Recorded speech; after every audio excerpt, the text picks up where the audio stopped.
What's up, guys? D7 here. We'll talk a little bit about this warning that Russia's putting out to not only Israel, but to the West altogether. They're warning them not to hit or strike the nuclear facilities inside of Iran. Now, this is Russia's warning to Israel. Russia's been battling Ukraine.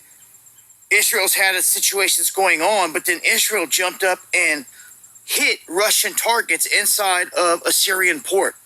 This kind of drug them into the conflict toward each other. And it's obvious they're on one side, Israel's on one side with the West, and Russia's on the other. So Russia warning them that if they want to target nuclear facilities, this can get catastrophic really quick. Netanyahu came out just the other day and said, we're not going to target the oil or nuclear facilities. It was just a short time afterwards, we'd witnessed a massive explosion at an oil refinery within Iran. Haven't found out exactly what was responsible for that, but kind of ironic, it happens right after he says, we're not going to hit it. So we just sent THAADs there. So a lot of things are happening on this front in terms of World War III popping off at any minute. The teams are like picked. Everyone's on their sides. And you've actually got Iran launching missiles into Israel, hitting Israel inside of Israel, and it's wearing down their Iron Dome. This is why they sent the THAAD in, but the THAAD can only be operated by American soldiers. Russia knows this. Certain weapons can only be fired by those that have been trained to use them. And this puts our troops in the line of fire. We also just sent out the B-2 bomber. This thing hasn't been used in a war front in a while. They said that they just hit 5 different Houthi areas really hard with this. Deep underground bunker busters. There's only one aircraft in the world that can drop their biggest one, like the GBU, and it is that stealth bomber. It's active. It's in the region, and it comes from Whiteman Air Force Base in Missouri, here in the United States. That's right. I'm telling you, we're an open target. Nothing's happened yet. But if they want to stop these B-52s or these bombers from bombing them and not seeing them coming, they would strike the air base that houses them, that is in Missouri. Okay? So you don't just get these bombers out for nothing. I think it's a warning to Iran, something big's coming, and if they were going to hit a nuclear facility in the region, it would be this bomb, this aircraft that they've got on the prowl. Man, things definitely on the cusp of just going to a whole new level. Israel saying that they're going to respond, and they're going to do so by Election Day in the United States, man. The world is a stage. Get ready for it, guys. Join me on the live streams Monday, Wednesday, and Friday where I talk about this in greater detail. And follow me on X for updates. It's been D7. Much love, y'all. Shalom. Shalom. Before I start, I want to give our honors and glories and praises to Yahweh, Bahashem, Yahweh Shai, Bahashem, Waha, Waka, Kodash, Yahweh, which is the one true name of the Heavenly Father, Yahweh Shai, who the world ignorantly calls Jesus Christ, but his one true name is Yahweh Shai, Bahashem, meaning coming in the name. Ba means coming in, Ha means the, Shah means name, Waka means spirit, Kodash means holy. Double honors to Yahweh Bahashem Yahweh Shai, and double honors to the elders and the apostles and bishops of Great Millstone, who will well and teach well, because those are the men who I've learned this truth from through the spirit and power of Yahweh Bahashem Yahweh Shai. Peace, blessings, salutations to the hopeful elect, and shalom to you sincere brothers that are scattered abroad, pushing forth this word in truth and sincerity, and shalom to you sincere sisters that's listening in silence, as the scriptures command you to do so. I am the brother Mashiach Razakah, and pretty much as you've seen in the clip of Dabu 7, Russia gives a warning out to Israel not to strike on Iran's facilities. And they're planning on doing it on the day of the election, which is pretty much going to lead into this World War III. Because America, again, America, which is Babylon the Great, all right, all these other countries are on the same currency as America, okay? And it's prophesied in the scriptures that all of America's allies are going to turn against America, okay? All of these countries are going to turn on one another. That's going to be World War III, okay? And the Lord, Yahweh Bahashim Yahushai, is fulfilling this to occur, okay? These prophecies have to be fulfilled so the Lord Yahushai can come back. But if these prophecies are not fulfilled, then the Lord can't come back. So, this is heading into World War III, which is mentioned in the Bible. Okay, this is all set up by the Lord so the Lord can come back and beam up and redeem the elect of the nation of Israel. So this place called America, which is Babylon the Great, will be destroyed in thermonuclear fire. It is prophesied. So in this lesson, we're going to get some scriptures out going into it to show you that this is prophecy. Okay, this is prophecy. And I think I might go to Revelation 17 also as a bonus in this lesson, just depending on how the Lord is working with me through the Spirit. So Lord willing, this lesson is edifying. This is Matthew 24:6. It says, and ye shall hear of wars and rumors of wars. These are rumors of wars right now. Okay, we see the things that are happening. Okay, Israel is striking on Iran. Russia is warning Israel not to strike on Iran's facilities, because if they do that, then they're going to strike on them. And this all puts America in postpone with this whole situation, because America is going to have to wind up getting involved. And when that happens, that's when that third war is going to come. It says, and ye shall hear of wars and rumors of wars. See that ye be not troubled, for all of these things must come to pass, but the end is not yet. Because the end is not yet. Okay, the end is not yet. These are rumors of wars, but the end is not yet. We still have to go through Jacob trouble. You still have the RFID chip, aka NFC chip implant that hasn't fully occurred yet. So, these prophecies are going to be fulfilled. World War III is going to happen. But before World War III happens, we still got other prophecies that haven't been fulfilled yet. Okay, so, these are rumors of wars, but it's going to come where World War III will take place. This is Revelations 11:14. It says, the second woe is past, and behold, the third woe cometh quickly. All right, the first woe was World War I. That happened. Then you have World War II that took place. That happened. So this says the second woe is past. All right, that's World War II. And behold, the third woe cometh quickly. And this is leading into World War III, which Dabu 7 was mentioning in his video. Okay. Now, let's get another precept. This is Jeremiah 50:3. It says, for out of the north cometh up a nation against her. And who is this talking about? This is talking about Russia. Okay. This is the nation that cometh out from the north against her. Okay. That is Russia. It says, which shall make her land desolate. Talking about America. Right. And it says, and none shall dwell therein. They shall remove. They shall depart, both man and beast. And that both man and beast, that's referring to America and her allies. Okay, they're going to turn against her. Okay, because all of these countries, they all want the power of rulership. They all want to rule after World War III. America believes that they're going to rule after World War III. But they're not, because the Lord Yahushai, he's going to come back. He's going to destroy this place called America, and he's going to set his kingdom on the planet Earth. Okay, and that is mentioned in what's that? 1 Corinthians 15. When you read verse 23 all the way down to 28, and also when you go into Revelations, the 21st chapter, that talks about that, right? Also in Daniel 7, starting at verse 11 all the way down, it talks about the elect being joint heirs with Yahushai, with Yahweh Bashim Yahushai. Yahushai, his kingdom is going to be set on the earth. Okay, so this is leading into World War III. Okay. This is Jeremiah 51:1. It says, thus saith the Lord, behold, I will rise up against Babylon. Who is Babylon? What is Babylon? Babylon is this place called America.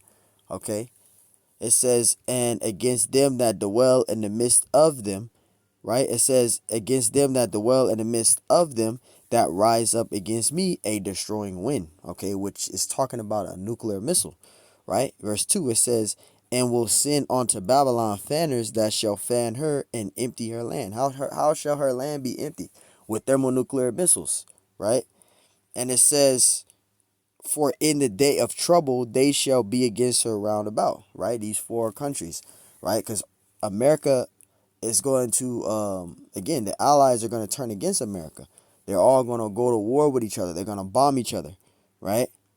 This is prophecy. Verse 3, it says, against him that bendeth, let the archer bend his bow. And an archer, what's that? A person that launches the missiles, a person that creates those missiles. The Lord gave them the wisdom to establish these missiles, right? Let the archer bend his bow, and against them that lift himself up in his braggadine, and spare ye not her young men, destroy ye utterly all her hosts, right? So this is talking about a nuclear missile. That's what it's talking about. Yes, nuclear missiles are prophesied in the Bible. It's prophesied in the scriptures, right? Joel 3:9. Proclaim ye this among the Gentiles. Prepare war. Wake up the mighty men. Because the more prophecies the men of the Lord are bringing out, all right, the more prophecies is being brought out, the more the mighty men is waking up to the truth. Okay, the more these prophecies are going out, the more the mighty men is waking up to the truth.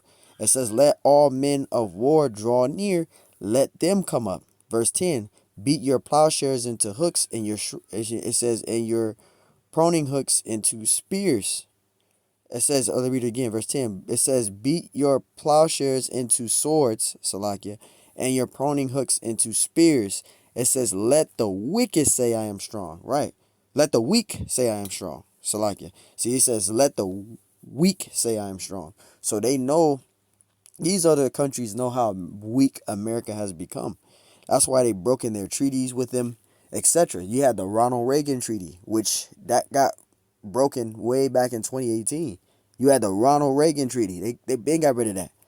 Been got rid of that. And they did not renew that treaty. They broke in the treaty because they see how weak America has become.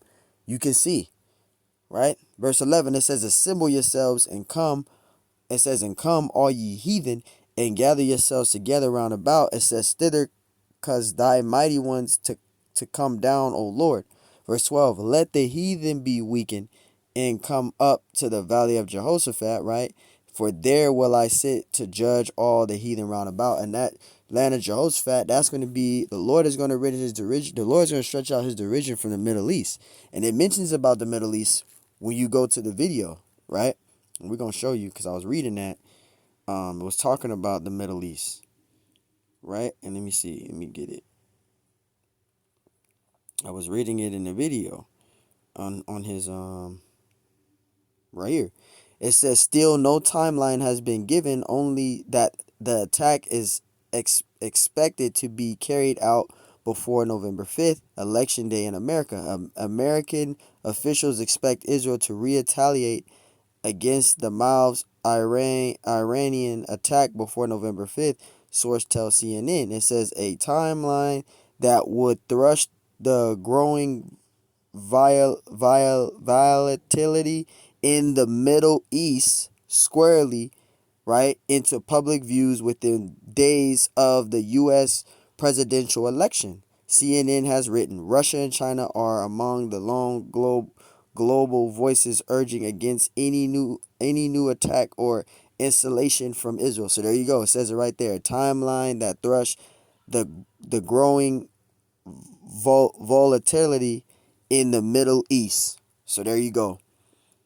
And it's right here in the Bible. When it talks about the Valley of Jehoshaphat, that's in the land, that's in the Middle East. It says, for there will I for there will I sit to judge all the heathen round about. And there you go. The Lord is going to shed his derision from all to the Middle East. And that's what's going to take place. All right. Revelation 9:16. And the number of the army of the horses were 200,000. And I heard the number of them. Right.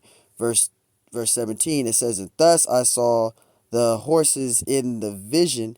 Right. And it says, in them that sat on them, having the breastplates of fire, and of jacinth and brimstone, and the heads of horses were as the heads of lions, and out of their mouths issue fire and smoke and brimstone. This is talking about nuclear missiles. And I'll read from verse 16 again. It says, and the number of the army of the horses were 200,000. That's 200 million nuclear missiles. And I heard the number of them, verse 17, and thus I saw the horses in the vision, and it says, and them that sat on them, having breastplates of fire and of jacinth and brimstone is sulfur, okay, gunpowder, sulfur, right? And that's how Sodom and Gomorrah was destroyed, with sulfur. It says, and the heads of the horses were as the heads of lions, and out of their mouths issued fire and smoke and brimstone. That's talking about nuclear missiles, man. Verse 18, by these three was the third part of men killed by the fire and by the smoke and by the brimstone which issued out of their mouths. Verse 19, for their power is in their mouth and their tails, right? And their tails, for their tails were like unto serpents. And the tails is talking about the back part of the missile that they launch from. They launch from the back of the missile, right?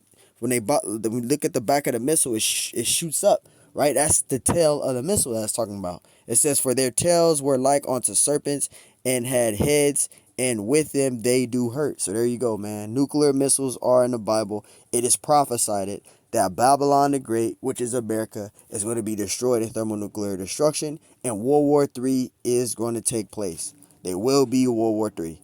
It's prophecy. Ezekiel 35:1, it says, moreover, the word of the Lord came unto me, saying, verse 2, Son of man, set thy face against Mount Seir and prophesy against it. And who is doing that? The men of the Lord, starting from the elders and the apostles of Great Millstone on down to the sincere brothers, all the way down to the brothers like myself, right? It says, Son of man, set thy face against Mount Seir and prophesy against it. And that's what they're doing. They're giving out that report, right? Those that believe in that report, Isaiah 53:1, right? But you still have Israel that has the spirit of slumber, which goes to Romans 11:7. So like it, Israel have not obtained that which ye seek it for, but the election have obtained it, and the rest was blinded. And it says in the 8th verse, it says, and I shall give them eyes that they should not see, and I shall give them ears that they should not hear unto this day. Our people, 2/3 of our people have the spirit of slumber. Okay? So the men of the Lord, they're prophesying against it. They're giving that report, right? But you got our people, 2/3 of them, that don't believe in that report. Verse 3, it says, and say unto it, thus saith the Lord power, behold, O Mount Seir, which is America. Okay? It says, I am against thee, and I will stretch out my hand against thee, and I will make thee most desolate. There is an ancient Mount Seir, because you got people that read the scripture, that's talking about ancient Mount Seir. No, it's not. There was an ancient Mount Seir, which is the city of Petra, which is called the Rose City. That's ancient Mount Seir. But this place called America is modern day Mount Seir. It's modern day Mount Seir. So when it says, and say unto it, thus saith the Lord, behold, O Mount Seir, I am against thee, and I will stretch out my hand against thee, and I will make thee most desolate. How the Lord going to make Mount Seir desolate? Look at ancient Mount Seir. It's already desolate. Lord ain't gonna destroy ancient Mount Seir because it's already desolate already. So why would it ain't talking about ancient Mount Seir. Ancient Mount Seir is already desolate. That shit is a museum. There's nothing there. This place called America is modern day Mount Seir, and the Lord is going to make it desolate. Verse 4, and I will lay thy cities waste, and thou shalt be desolate, talking about America, and thou shalt know that I am the Lord. Verse 5, because thou hast had a perpetual hatred, and hast shed the blood of the children of Israel by the force of the sword in the time of their calamity, right? In the time that their iniquity had an end. Verse 6, it says, therefore, as I live, saith the Lord power, I will prepare thee unto blood, and blood shall pursue thee. Sit thou hast not hated blood, even blood shall pursue thee. You see, it says, verse 7, thus will I make Mount Seir most desolate, and cut off from it him that passeth out, and him that returneth. Right? Verse 8, and I will fill his mountains with his slain men in thy hills and in thy valleys, and in all thy rivers shall fall that are slain with the sword. And there you go, verse 9, and I will make thee perpetual desolations, and thy cities shall not return, and ye shall know that I am the Lord. So the Lord is going to do his judgment, and that's that recompense. The Lord is going to destroy Babylon the Great, which is America. And we can get out right here. I'm going to wrap it up with Revelation 18, that this whore is going to be judged, right? And we're going to start at verse 4. Yep, verse 4. And it says, and I heard another voice from heaven saying, come out of her, my people, right? That ye be not partakers in her sins, right? And that ye receive not of her plagues, right? Because you're going to have the Lord and the angels coming back on them chariots, speaking in the Hebrew, beaming up the elect, right? And we ain't trying to be caught in the bed with this whore, which is America. We don't want to be caught laid in the bed with this whore, taking on the philosophies, the politics, and the false religions. Because this whore is going to be judged. And one of the main plagues is the thermonuclear destruction. Verse 5, it says, for her sins have reached unto heaven, and the Most High have remembered her iniquities. See, so Esau tries to sweep it under the rug, his iniquities, but that's why the scriptures say, I think it's Isaiah 47:3, thy wickedness shall be. Let me get that real quick, and then we'll go back to that. This is Isaiah, I think it's 47. Let me see, Bible Kashah, 47:3. Yep, thy wickedness shall be uncovered, right? I mean, Salakia, thy nakedness shall be uncovered, which is referring to that wickedness, Salakia. It says, thy nakedness shall be uncovered, which that's talking about Esau's wickedness. It says, yea, thy shame shall be seen, and it says, I will take vengeance, and I will not meet thee as a man. And that goes into the Lord coming as that sharp sickle, which is mentioned in Revelation 14:14. Yahushua and the angels coming in as a sharp sickle, because the Lord ain't coming back as a man. He did that already. So when he make his second coming, he's gonna come in a chariot, man, and he's gonna tear stuff up. But one of the main plagues is the thermonuclear destruction that whore is going to receive, which is Babylon the Great, which is America. Verse 5, it says, for her sins have reached unto heaven, and the Most High have remembered her iniquities. The Lord ain't forgotten it, right? Verse 6, it says, reward her even as she rewarded you, and double unto her according to her works, in the cup which she have fulfilled to her double. So all the pain, all the sorrow, all the destruction, that whore, America is going to get double. She's going to get double. Verse 7, it says, how much she have glorified herself and lived deliciously, so much torment and sorrow give her, for she saith in her heart, I sit as a queen and am no widow and shall see no sorrow. And that's the spirit of that's how these Edomites are. That's how these Edomites are. All right. This is how they carry themselves. Right. Verse 8, it says, therefore shall her plagues come in one day, death and mourning and famine, and she shall be utterly burnt with fire, for strong is the Lord power who judges her. And this whore is going to be judged, and it's only going to take one day for this place to be destroyed. It's not going to take long. It's only going to take one day for this place to be destroyed. Verse 9, it says, and the kings of the earth, right, who commit fornication and live deliciously with her, right, because all these other countries are on the same currency as America. They're on the same system, right? But it says, verse 9, and the kings of the earth who have committed fornication and live deliciously with her shall bewail her, right? It says, and lamp for her when they shall see the smoke of her burning, right? Because they ain't going to be upset because of the destruction. They're going to be mainly upset because they're not going to be able to get no more resources, right? Because they're on the same currency as America. So when America falls, all these other countries are going to go through it, right? They're going to be in that bewailing because the global economic collapse, etc., right? Revelation 18:10, it says, Revelation 18:10, it says, standing afar off for the fear of her torment, saying, Alice, Alice, that great city Babylon, that mighty city, for in 1 hour is thy judgment come. And so it's only going to take 1 hour for this place to be destroyed. 1 day and 1 hour for this place called America to be destroyed. So, World War III will take place, and nuclear missiles are in the Bible. And this is all fulfilling the prophecy of the Lord. The Lord is establishing his judgment, man. So, Lord willing, this lesson is edifying, giving all honors and glories, praise to Yahweh Bashim Hashai Bashim Makar Kodash. And Lord willing, this lesson was edifying. On to the next one. Shalom.